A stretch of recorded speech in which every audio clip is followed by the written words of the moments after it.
Hello everyone and welcome to Voyage, the show where we talk about everything from Alabasta to Zoe and all things in between. Today we're skipping straight to W for Wano Flower Capital. Nice.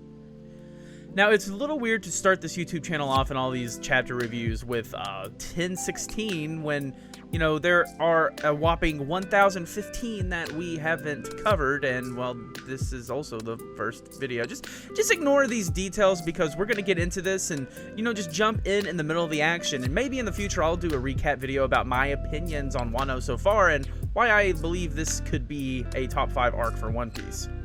The cover request by Honey Namako. Ninja Zoro and a shinobi cat dodge spears thrust into the attic. Okay. I like it. Anyway, it looks like here the chapter starts off at the Flower Capital during the Fire Festival. And it's really nice because we actually get to see Otoko here as well. I hope that Daddy can see it. Oh gosh. There's something so creepy yet so tragic about Otoko. The fact that, you know, so much, it's so tragic, but it's also so creepy that she's just always laughing with that big smile on her face while she's so sad. But that's the tragic part about it. Dogs. Isn't it beautiful, Otoko? Yep. Ah ha ha ha ha ha. And there it is again with the entire laughing Otoko thing. It's so tragic that, you know, the side effects of the smile fruits and what they have on people who don't get the powers, how they're always laughing, and, well, it just sucks to be reminded of it because we really haven't been with it in a while except for Killer, and even then we haven't seen Killer in a few chapters. All this really just comes back together to show what is going on the grander scale here, because we've been in Onigashima for a really long time now, and this brings us back to the Flower Capital, which Onigashima is heading towards, so it's kind of giving us a little bit of what's going on before that might happen, and how people are just completely blissful of what's actually going on. They're super ignorant to the fact that Onigashima is flying towards them. I can't imagine the reaction everyone's going to have when they see that. Well, after all of this recap, we come back into Onigashima with CP0 here, going over, you know, all of the arbitrary versus numbers, you know, number versus number of the Kaido pirate or the Beast Pirates and the Straw Hats Alliance. And, you know, this is kind of just, I think, Oda's way of reminding us, you know, hey, this is the scale of what's going on here. This is how this started, and this is how the Straw Hats and their alliance has been able to kind of turn the tides. And they even made sure to point out all of the people who switched, the waiters that switched sides against Queen Sama. And of course we know that is all because of Otama, which we're gonna get to you, Otama. This is a very, very fun chapter. One thing that really confused me here is Momonosuke has fallen too. Was there a mention of that in 1015? And I'm probably going to recap here and see if there was any mention of him like falling or dying in 1015 and post it here if there was. But when I read this, I really was kind of surprised. Anyway, after all of the chaotic and crazy things that happened in 1015, I am so glad that the first thing they're focusing on is Zeus becoming the Climax. That was the funniest thing ever. You know, everyone kept talking about Nami getting a power up with Zeus and she becoming just super duper powerful because of that. But in reality, him becoming the Climax is so much better than him just living in the Climax, because that means now physically Nami cannot part from Zeus. Zeus is here for the rest of the time, unless Nami gets a new Climax and just throws this one in the sea or something, because Nami won't go without her Climax. That's her main source of combat, and now her Climax is Zeus. So Zeus, join the Straw Hats today, I guess. This little guy is the MVP of Wano, by the way. He is just so great. I love Zeus. And I love this. What? I didn't sign up for an annoying sentient weapon? You know, that's the best thing about Zeus, is you kind of didn't sign up. Zeus just kind of found something that he could cling to, and, well, now he realizes that you just can't part from him. And right here, that's right, you still haven't forgiven me. It's like, oh yeah, that whole trying to kill you thing, yeah, I'm sorry about that. And right here, they're starting to give the news that leader Momo is dead, Momonosuke. And again, I don't remember anything about this, but, they quickly realize that it's the Straw Hat crew, and then we get... Huh? Ah! So Usopp is just completely thrashed here by Ulti, in which, can I say something? Holy crap, Ulti. How did you survive that attack from Big Mom? We really underestimated her, because I remember watching a lot of reviews back whenever Big Mom attacked Ulti like that and hearing everyone say, well, yeah, of course Ulti is defeated. That was a 3-in-1 attack from Big Mom and her homies. Like, Big Mom is a Yonko. There's no way Ulti is surviving that. And well, I guess here, she survived it.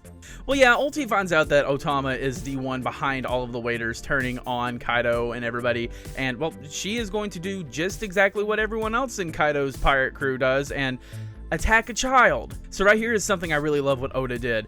I thought I already told you, keep your hands off her! And this is amazing, because everyone was so hyped chapters ago whenever there was a battle set up between Nami and Ulti, because we have not had a proper Nami fight in so long, and everyone thought it was cool. And I'm not gonna speak for everyone, I'll speak for myself. I thought it was cool when Big Mom came in and completely one-shot Ulti, but I was so disappointed that I didn't get to see Nami have some action. Nami is my third favorite character in all of One Piece. She is my girl. She's awesome.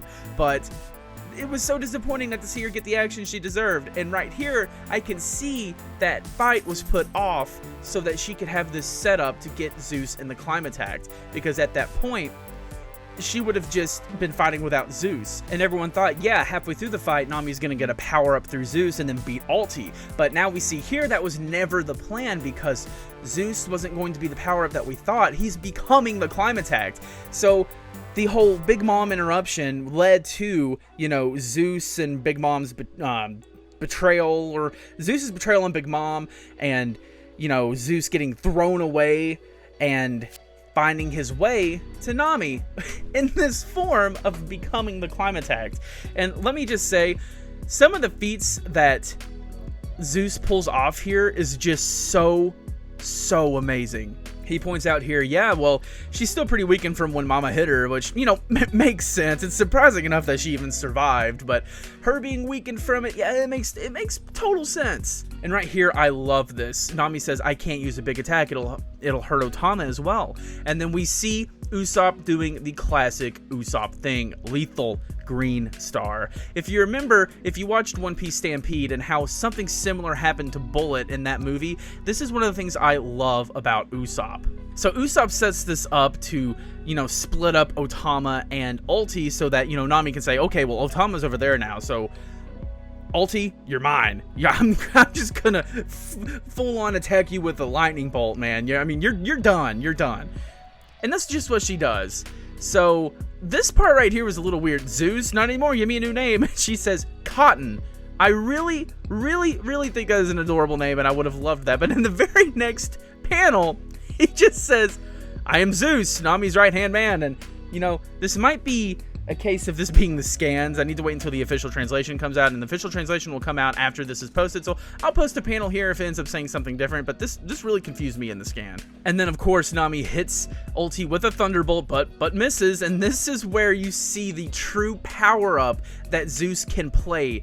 He makes sure the attacks land and can redirect the lightning bolt that missed straight through Ulti. So essentially, Big Mom may not have been able to one-shot Ulti, but Nami came in here and finished the job. And I cannot stress how satisfying this is for Nami fans, because, again, Nami is so important to the Straw Hats, and she is the navigator, and everyone always complains that these people don't get fights. And in my opinion, not all of the Straw Hats are meant to be fighters. People like Nami and people like Chopper serve a completely different purpose to the Straw Hats, but it's undeniable that it is so satisfying to see action with these characters. Like chapters ago, I don't even remember the number, but when Chopper went into Monster Point and just flat out smacked Queen across the face, I thought, man, you're the doctor. Like, whoa, this is awesome. And you're fighting Queen. Now, obviously, we know now that is not the fight that's been set up, but it was amazing to see Chopper, of all people, do that. And here's the same thing. It's so amazing to see Nami essentially one-shot Ulti. Now, again, Ulti was super weakened, taking a full attack from a Yonko, which, you know, chapters ago, Zoro did the same thing with a combined attack in Big Mom and Kaido. So does this mean that Ulti is half as strong as Zoro? Is this some power scaling going on? No, that's a joke, everyone. I'm not doing any power scaling.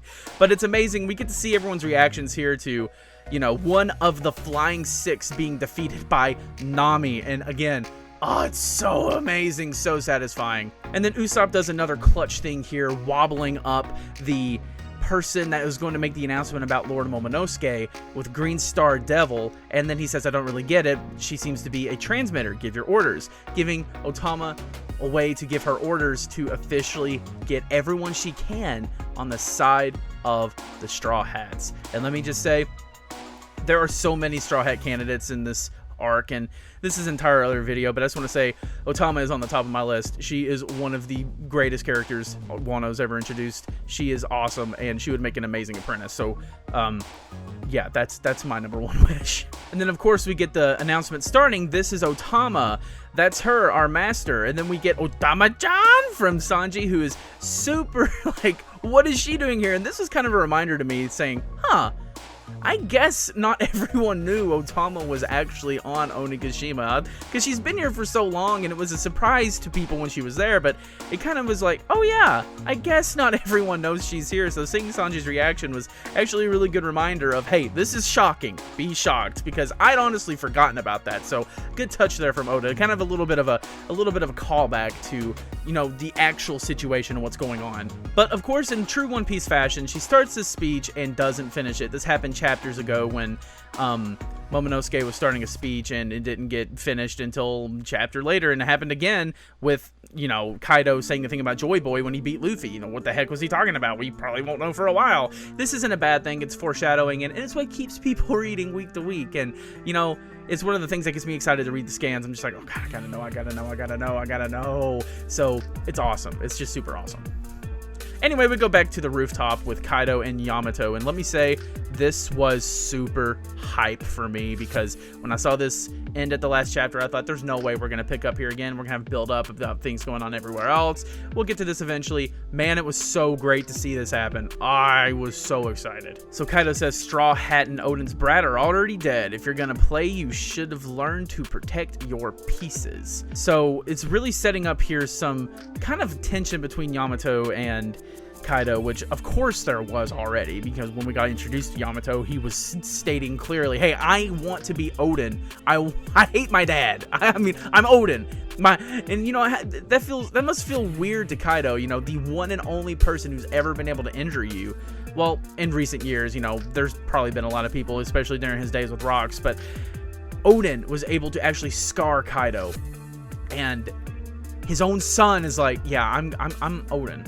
I'm like, I am the man you hate the most. What up? And it's not just I am inspired by Odin. It's flat out, no, I am Odin. Like, it's gonna be like, that's a little weird. And this right here is truly what gave me goosebumps in this chapter. That's right, I'm going to sell the seas with Luffy after I drive you out of Wano, Kaido. This really set in stone for me that Yamato truly may just join the Straw Hats. I don't want to say it for sure yet, but you know, they're basically flat out telling us, so I'm just gonna go ahead and say Yamato will for sure be a guaranteed Straw Hat by the end of Wano. And this right here, this final chapter sets things up perfectly. I really like this. No way, I already know I'm not gonna beat you. Luffy is the one Kosuke Odin was waiting for. I'm just going to hold you off until he gets back. Don't expect me to go easy on you, Yamato. So this is alluding to something again from Odin's journal. Again, the only people we know of that have actually read Odin's journal are Yamato, who's been studying it for years, and Momonosuke, when he was kind of speed reading, you know, he's reading the spark notes on it, right? Just as quick as he could with Shinobu and reading about all these things. And we know Momonosuke knows something about why he shouldn't die, but Yamato is so certain here that Luffy is the one Kosuke Odin is waiting for, which goes into more theories about Luffy being Joy Boy, which again is another video that I could do an entirely different topic on, because there's so much behind that we don't really know yet. This chapter had a really good contrast from the last chapter. I'm not going to say which one was better, because that's not what I'm here to do. I'm just here to like read them and have a good time. But the last chapter was truly amazing. They crammed so much stuff into 1015, but not in a bad way. It wasn't overdoing it. So many things happened. It gave us so much context to what's going on in this giant battle, and there was so much earth-shattering stuff that happened. And it was weird that it didn't go on break, but you know, we come into this chapter, and this chapter focused in on one of those chaotic things that came up in 1015, you know, with Nami and Zues and Usopp, which again, amazing action from those guys. Those guys were the MVPs of the chapter. Never mind, it was Zues. I take that back. But all of these things are, you know, coming together now, and this was a good chapter that was a good balance of comedy and action, because the moments with Zeus becoming the Climatex were just, they had me rolling. And then all the action with Nami taking down Ulti, which was so satisfying. And here I'd still got goosebumps just thinking about Yamato talking to Kaido like this. You know, Luffy is the one Odin is waiting for. I'm joining his ship. I'm going to sail with him.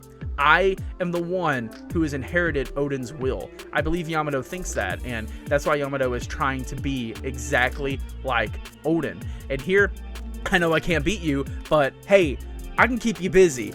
You're gonna get taken down, and when Luffy comes back, it'll be the third time he's gotten up after you've taken him down, and you can go ask Crocodile. That whole 3 times the charm thing works really good for Luffy.